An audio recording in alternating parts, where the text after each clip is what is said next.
इस चार्जशीट तैयार करने में जुटी। कबूलनामे और सबूतों को लेकर तैयार हो रही है चार्जशीट।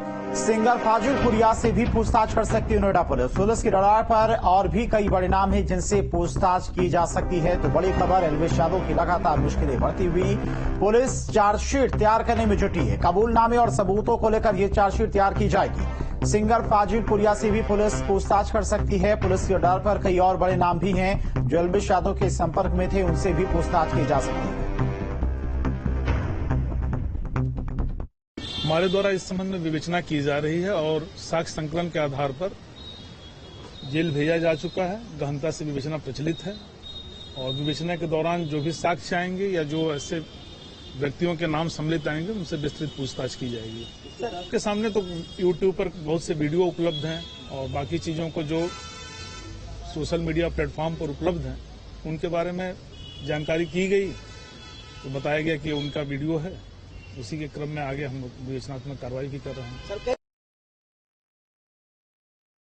एल्विस यादव की वायरल वीडियो को लेकर पुलिस गहनता से जांच कर रही है। पुलिस अधिकारियों का कहना है कि उसकी वीडियो के अंदर जो भी अन्य लोग दिखाई दिए गए थे जिसमें सांप को लेकर वीडियो फिल्माया गया, उन लोगों से भी आने वाले दिनों में पूछताछ की जाएगी और एल्विस यादव से भी तमाम जो वीडियो हैं उस आधार पर पूछताछ की गई और कई वीडियो और इलेक्ट्रॉनिक एविडेंस को स्वीकार किया है। उसने माना है कि वो उन पार्टियों में मौजूद था जहां सांप या उसके जहर को लाया जाया करता था। फिलहाल पुलिस पूरी चार्जशीट को तैयार करने में जुटी है। तो माना जा रहा है आने वाले दिनों में हरियाणवी सिंगर फाजिल पुरिया, जो पिछले दिनों जिसका नाम इस पूरे प्रकरण में सामने आया था, उसको भी पुलिस पूछताछ के लिए बुला सकती है और जिस तरीके से एल्विस यादव के साथ अन्य रेव पार्टियों में जो और भी लोग थे उन सबको बुलाया जाएगा। पुलिस अधिकारियों का कहना है कि गहनता से विवेचना की जा रही है और उसके आधार पर आगे की कार्रवाई की जाएगी।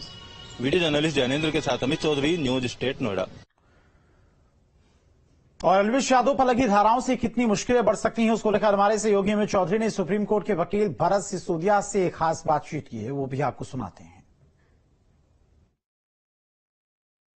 एल्विस यादव को लेकर तमाम तरीके के सवाल लोगों के जहन में, खास तौर से उसके फैन भी ये जानना चाहते हैं कि आखिर एल्विस यादव की जमानत कब होगी, क्योंकि काफी लंबी जांच के बाद नोएडा पुलिस ने एल्विस यादव को जेल भेजा है और एक एनडीपीएस एक्ट की जो धारा है वो और बढ़ाई है। उसी पर बातचीत करने के लिए एडवोकेट भरत सिसोदिया जी हमारे साथ मौजूद हैं, जो ऑन रिकॉर्ड सुप्रीम कोर्ट के वकील हैं। इन्हीं से जानेंगे कि क्या है इन धाराओं के मायने और कब तक जमानत मिलेगी या कितनी सजा हो सकती है।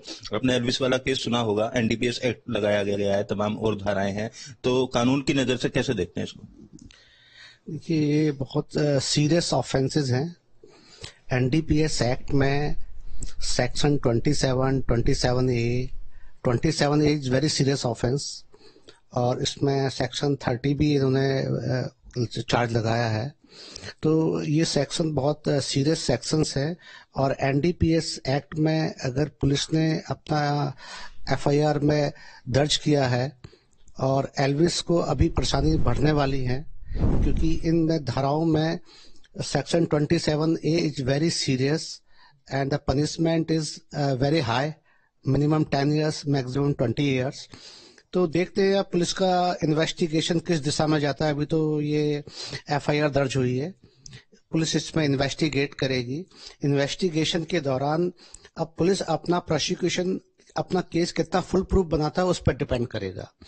अगर कहीं कोई प्रोसिक्यूशन केस में अगर कोई लिंक मिसिंग होता है तो डेफिनेटली उसका एडवांटेज एल्विस यादव को मिल सकता है। इस पूरे केस की बात की जाए तो नवंबर में पुलिस ने एफआईआर दर्ज की, एक संस्था के द्वारा एफआईआर दर्ज की गई थी। 5 लोग उसमें अरेस्ट हुए, 2 बार उनकी रिमांड ली गई, उनसे पूछताछ की गई। उनके पास से जो भी चीजें बरामद हुई हैं उसके बाद इन धाराओं को अब जांच में बढ़ाया गया, यानी जांच के बाद पुलिस ने अरेस्टिंग की है। तो कितना फुल प्रूफ केस मानते हैं आप? देखिए, अभी it is too early to say कि केस कितना फुल प्रूफ है। पुलिस उसमें इन्वेस्टिगेशन जब कंप्लीट हो जाएगा, पुलिस चार्जशीट फाइल करेगी। चार्जशीट की स्टडी करने के बाद ही कहा जा सकता है कि केस फुल प्रूफ है या नहीं। लेकिन प्रिमा फेसाई, चूंकि पुलिस इस मैटर से, ये सीरियस ऑफेंस है और पुलिस इसमें अपनी कार्रवाई कर रही है, इन्वेस्टिगेशन कर रही है। देखते हैं इन्वेस्टिगेशन किस दिशा में जाती है। जैसे 27A की हम लोग बात कर रहे हैं, इसमें सजा का प्राविधान कितना है और क्या करने पर ये लगाई जाती है? 27A एक्चुअली फाइनेंसिंग के लिए होता है कि आप एनडीपीएस एक्ट में जो ये गतिविधि हैं उसको आप फाइनेंस कर रहे हैं। इस सिलसिले में इस फाइनेंसिंग जो को बहुत सीरियस ऑफेंस माना गया है और सीरियस ऑफेंस मानते हुए इसमें बहुत हाईएस्ट पनिशमेंट है, मिनिमम 10 ईयर्स, मैक्सिमम 20 ईयर्स। तो देखिए ये तो कानून का प्रावधान है। वीडियो जर्नलिस्ट जैनेंद्र के साथ अमित चौधरी, न्यूज स्टेट, नोएडा।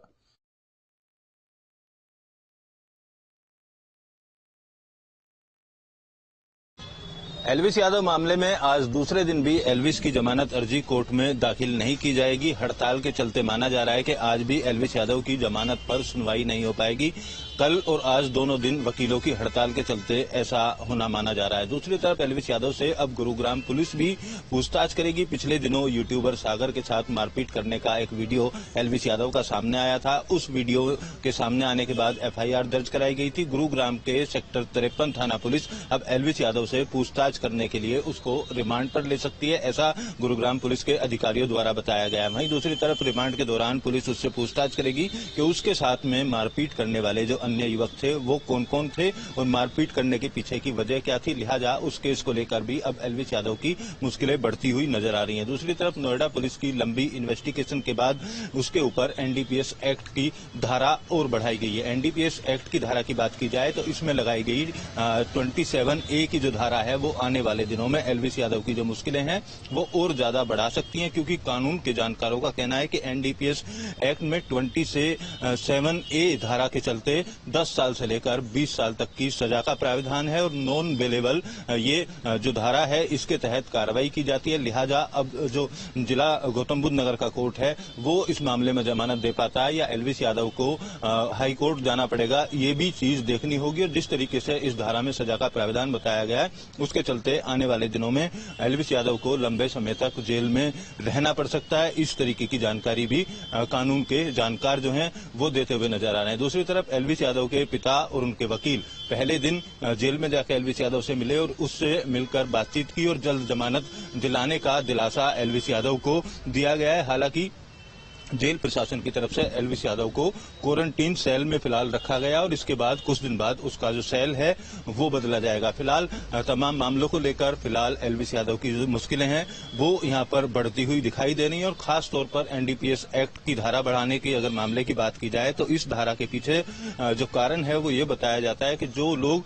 नशे की तस्करी या करने वाले जो लोग हैं उनको फाइनेंस करते हैं, उनको संरक्षण देते हैं, ऐसे लोगों के खिलाफ एनडीपीएस एक्ट में 27A धारा को लगाया जाता है। एनडीपीएस की धारा 30-20 में लगाई गई है, धारा 27 भी लगाई गई है। लिहाजा पिछला जो मुकदमा दर्ज किया गया था उसमें 120B के साथ सांपों की तस्करी करना यानी वन जीव अधिनियम एक्ट का भी उल्लंघन यहाँ पर साफ तौर पर पाया गया है, क्योंकि कई जो वीडियो हैं वो एल्विस यादव की सांप के साथ फिल्माई गई थी और उन तमाम वीडियो को लेकर भी जो वन जीव अधिनियम एक्ट है उसके तहत कानून का शिकंजा एल्विस यादव पर कसता हुआ नजर आएगा। कोई भी वीडियो फिल्माने के लिए किसी भी वन्य जीव का इस तरीके से इस्तेमाल नहीं किया जाता है कानूनन। लिहाजा उसको लेकर अब एल्विस यादव के साथ साथ उस वीडियो में जो अन्य लोग दिखाई दे रहे हैं उनको भी पूछताछ के लिए बुलाया जा सकता है। जिस तरीके से पिछले दिनों हरियाणवी सिंगर का नाम सामने आया था तो हो सकता है आने वाले दिनों में उसकी भी मुश्किलें बढ़ सकती हो। फिलहाल देखना होगा अब एल्विस यादव कब तक जेल के अंदर रहेगा और कब उसको जमानत मिल पाती है।